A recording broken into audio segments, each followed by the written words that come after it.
I bought this lift for one reason, to stack cars. But now that I've used it for real work, I know what actually matters and what doesn't. So if you're thinking about a 4-post lift, I'm going to show the numbers that actually matter, what surprised me, and who should not buy one. Largest benefits. First, access under the car is ridiculously fast. With quick jacks, I'm up in about 5 minutes depending if the frames are already out. With jack stands, it's more like 20 plus. With this lift, it's basically a couple minutes, and I'm working. Second, storage is the whole point. Being able to park a car under it completely changes my garage. Now the downsides. The control unit pillar blocks the walkthrough, so depending on your layout, you might be constantly going around or bumping into it. I improved it by moving the lift deeper into the garage, but it's still something I constantly have to avoid. And lighting under the car and on that side of the garage got way worse. The ceiling lights get blocked, so you're working in the shadows until you find a solution for it.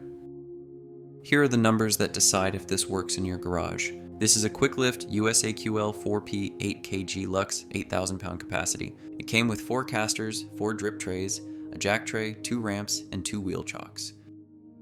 The lift itself was $4,000 and the install was $800 plus my local tax. My ceiling height is 125 inches. My garage opening didn't change, but I did have to modify the door setup to make the lift usable. I had a company raise the tracks and install a side mount opener, and that cost me about $2,200. That's not lift money, but it's part of the real total if you're tight on overhead space. Before it hung down lower into the garage, now it tucks much closer to the ceiling. That's what determines how high I can actually run the lift. The real limit is the lowest thing overhead with the door up, which is about 117 inches.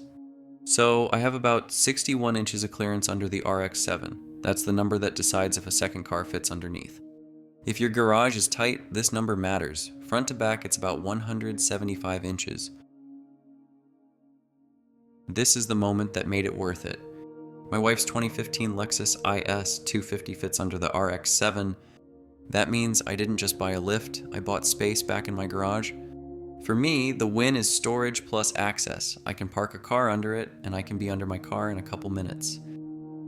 This is the daily reality. I use it constantly. I'm in and out of this car regularly when I'm working on it. And the lift turns I should do that later into I can do that right now because I'm not crawling around on the floor or getting on my hands and knees.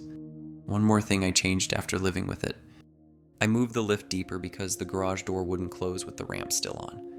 And if you saw my video on how annoying it is to get in and out of this car, you know why that matters.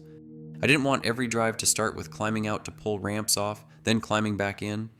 Now the door closes with the ramps on, so leaving and coming home is one less step. One more practical thing. The power unit is basically in the middle of the garage, and I don't have an outlet right there. I originally wanted to run power from the ceiling, but I've got overhead storage and I didn't want a cord hanging in the way. So I ran a heavy extension cord along the baseboard to the power unit and tucked it down so it's not a tripping hazard. The one annoying thing is that control unit pillar. When I first got the lift, I couldn't walk between the lift pillar and my daily, so I either pulled the daily out or took the long way around. Moving the lift deeper helped so I can squeeze by, but it's still an annoyance. The bridge jack is what made this lift usable for real work. On the RX-7, the front wheels need to come off for me to pull the front bumper. Without a bridge jack, you're instantly doing awkward workarounds to do simple tasks. With it, wheels off becomes normal. If you're buying a 4-post lift to wrench on a vehicle, I'd budget for a bridge jack from day one. Mine was about $850 plus tax, and it completely changes what the lift can do. I've already used this lift for a full transmission pull, and that's where the pros and cons became real. The biggest win is access and speed. I can get under the car in a couple minutes without crawling around, and it makes small jobs way less annoying. It doesn't magically turn your garage into a shop though. Without lift-specific tools like a proper transmission jack or tall support stands, some jobs still aren't clean or straightforward, and you end up improvising how you support and move heavy parts safely. The lift makes access easy, but it doesn't replace the equipment that makes the hard stuff effortless. Since the first lift video, the layout changed a lot. I figured out where the ramps live, where the bridge jack stays, and what has to stay within reach, so I'm not constantly moving stuff around. Moving the lift with the casters was easier than I expected, and I can do it myself. Two things I'd strongly recommend to anyone. First, mark your max height near the controls so you don't accidentally lift your car into the ceiling. Second, lighting under the car gets worse. I don't have a solution yet, but that's the next problem I'm going to solve. So, go into buying a lift, knowing you'll need to find a solution for it. Now here's who should buy a 4-post lift.